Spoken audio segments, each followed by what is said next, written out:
Well, hello, everyone. Welcome to another edition of Off the Grid Heroes here with Live 58 Church. So glad that you are joining us. And we have a great guest today who goes way back with a lot of us who are watching this, but I wanted to introduce him to everybody who's now a part of the Live 58 Church family. This is Dave Hessler, live from Tijuana, Mexico. Dave, I'm glad we can Zoom. I'm glad we can see each other's face. How are you doing today? I'm doing good. I'm getting used to Zoom and new technology. Yeah. Well, before we kind of go down your journey, talk about actually where you're at right now, physically. I'm in Tijuana, Mexico. We're just across the border, not too far from the U.S. side. We're in a small community that used to be the old garbage dump of Tijuana. So Tijuana's huge. So all of the garbage came here. So it's a pretty big place. The dump has closed, probably 12, 15 years ago, but the people that had moved to this community are still here. So I'm just working with the community that lives here, and it's a fairly impoverished area. Yeah, I've been down there a few times, and it is amazing how, and correct me if I'm wrong, but the government kind of, when they shut down this portion of the garbage dumps, brought in some dirt and then resold the land to the citizens. Is that how it happened? More or less. I mean, that's a natural process. When you close, when you work a dump, you work an area, and then you cover it with dirt, you move on. And so when they closed the dump, they just brought in dirt, covered everything. There was a lot of families that were living here just because it made it easier to work. So when they closed the dump, they never left. And they have been building and homesteading here on that land for 20, 30 years now. So these are people without a lot of means, obviously, because it's about the cheapest affordable housing. When I say housing, I guess you want to explain what housing looks like down there. Yeah, that's a lot of the people came here. The attraction is that you could work in the garbage dump because it doesn't require an education or a certificate. So it's great employment opportunity for a lot of people. So when the people homestead and built homes, they just built out of whatever scrap materials that they could find. So you're talking about areas that has no running water, no electricity. Most of we would call them a shack, not a house. Most of them are one room. They're built out of any kinds of materials that they can find. Like bed liners. People use that for a wall. And so, you've got dirt floors, you got no windows, no doors, no electricity, no running water. So it's not an easy place to survive in. And so a lot of these families, they just stayed there. The land was free, and it attracts other people because if you have nothing, you got nowhere to go.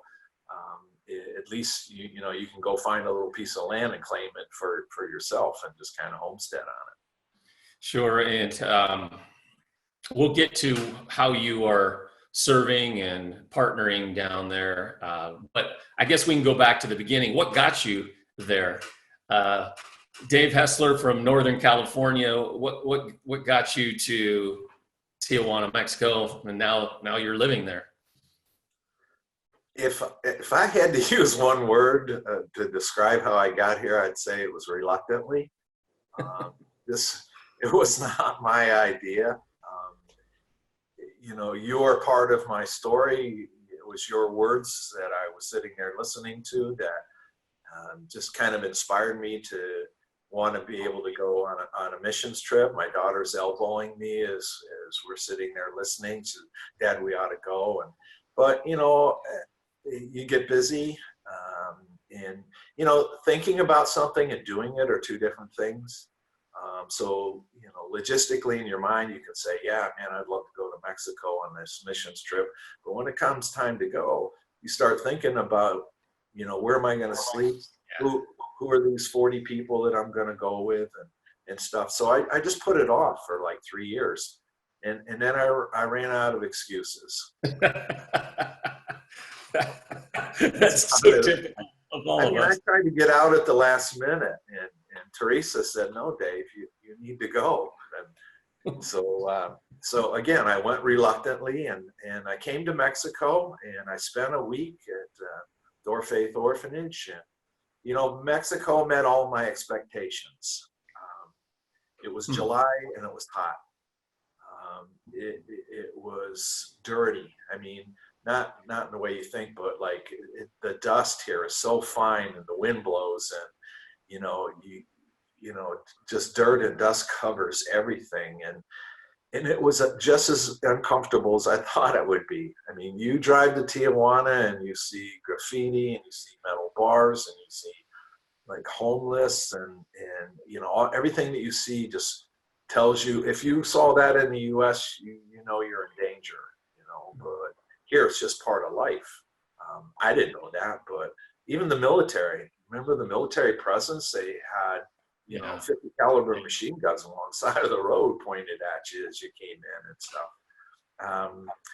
So it was pretty uncomfortable coming here. But you know what? At the end of the week, I was ready to go home. This is my attitude. Not proud of it, but I remember Saturday morning we were going to get in our vans and cross back into Chula Vista, and I was really looking forward to that. Air conditioning and back to the creature comforts. So this is Thursday night. I'm thinking about it. We got one more day. So here's my attitude. I'm thinking all I got to do is survive one more day, and then I get to go home. Great attitude. Hey, listen, I've been there before.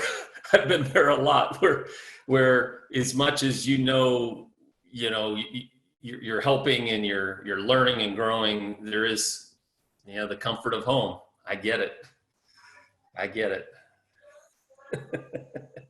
So, and then we went to the canyon, where I am today. That's right. We went there on Friday, so you hadn't experienced it all yet. Yeah, I hadn't seen it. I did house building and played with kids, and painted and cooked and did all kinds of activities. And I was impacted, but nothing changed within me. It was like something that I saw and that I would remember, but nothing changed in me until that last day. And I went to the canyon, and I had never seen poverty before. I worked in the California welfare system for close to 20 years. I'd seen poor, but I'd never experienced poverty. I'd never, seen, somebody that comes out of a house with no doors or windows, and, people struggle for just to put food on the table every day. I'd never seen that. It's not like there's nothing in the pantry. There is no pantry. Yeah.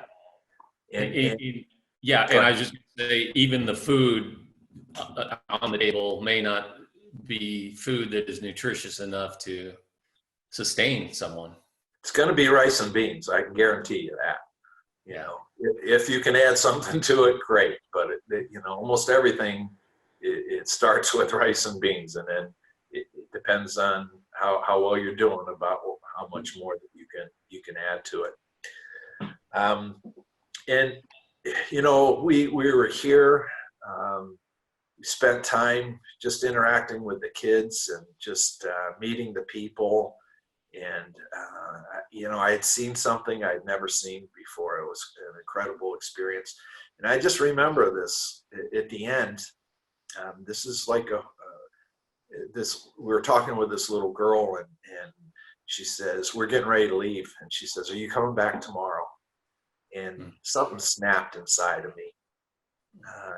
It dawned on me, no, I'm going home. I'm going home to flush toilets and to drink water out of the tap and my air conditioning, my creature comforts. And this girl's not going anywhere. This is her life. Nothing is going to change for her. And it broke me. It just like all of a sudden, you know, all of my life I had been comparing to what I had, what I wanted, to what other people had. And I always compared myself to people that had more. And I could never catch up. I would never be happy. I would never be content because the people I compared myself to always had more.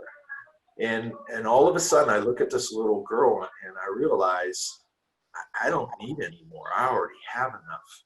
As a matter of fact, I have enough that I could share. And I never thought of that before. And it just changed my whole perspective.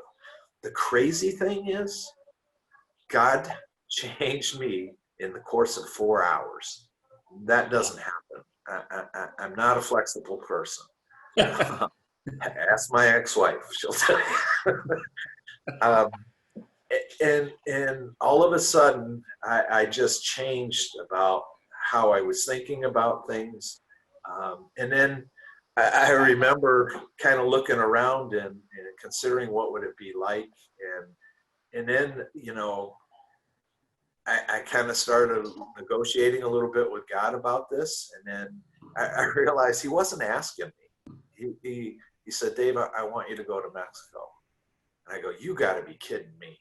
You know, I said, why are you talking to me? I said, I don't want to do this. I wanted to go home. I said, there's 60 other people with me. They want to do this stuff. Go talk with them. And it wasn't negotiable. It was just like, Dave, I want you to go to Mexico. And I'm going, wow. Wow. And that was the beginning. So how long, you know, how most people go on missions trips. Well, I shouldn't say that. A lot of people go on missions trips and their lives are changed in a lot of different ways. I saw my kids' lives change, their priorities change, their focus in life change. But most people that go on mission trips don't do what you did, which just shows us that, you know, God's speaking uniquely to each of us in different ways. And I remember one person who went on a similar trip. You might have been on that trip. When we were coming back home, she said, you know, Ken, I'm never going to complain ever again after what she saw.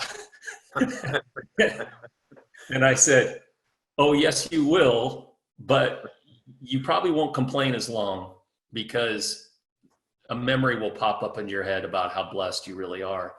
And so, you know, this connection in Mexico has been such a huge blessing to hundreds and hundreds of people that we want to continue to happen.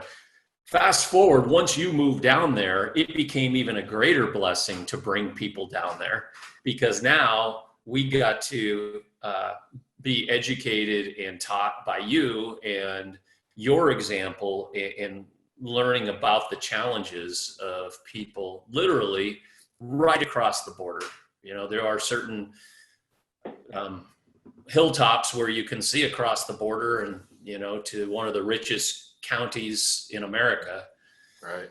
And so how long have you been there now?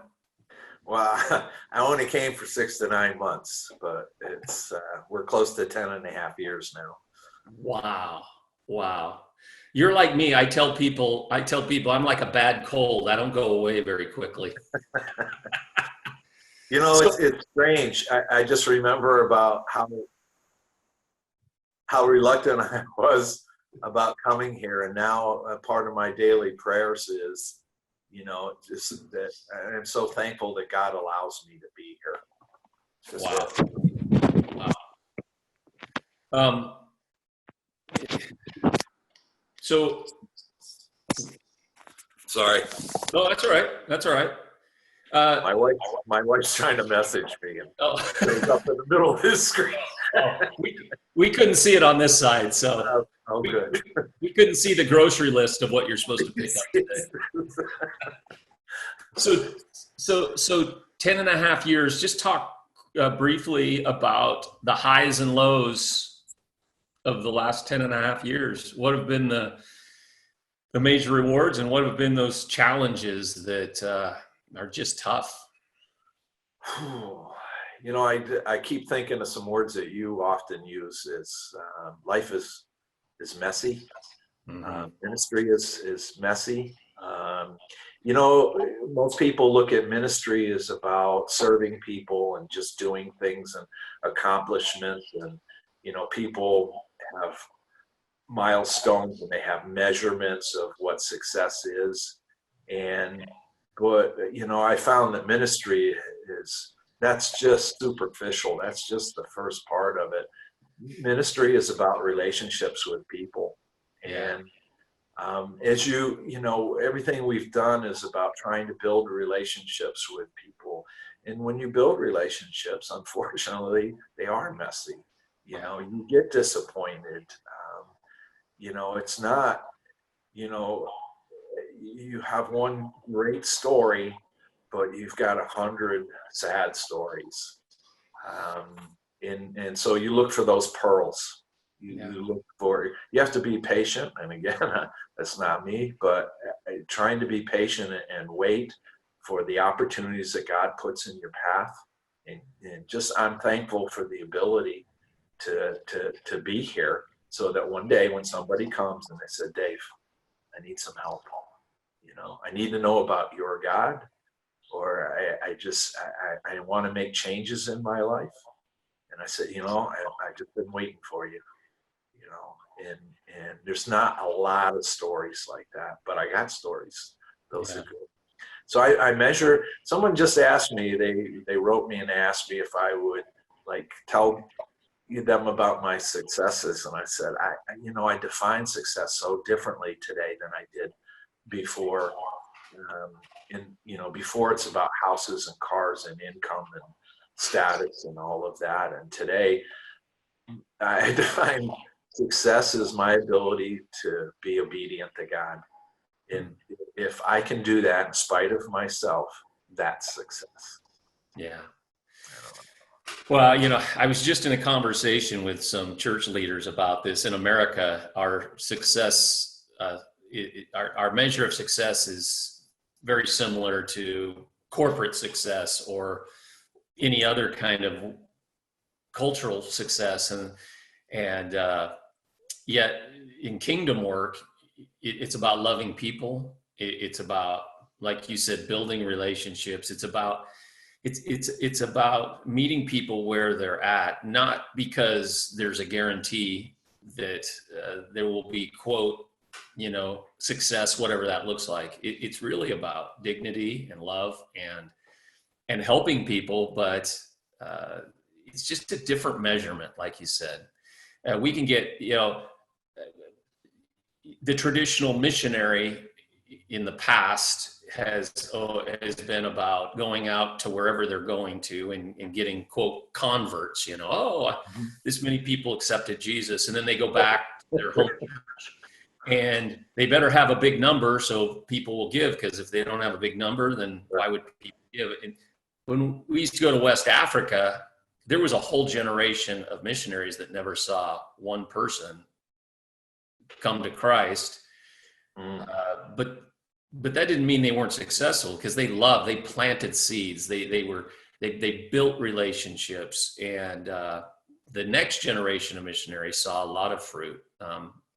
So again, Dave, you're hitting it on the head that that's what I love. I mean, it's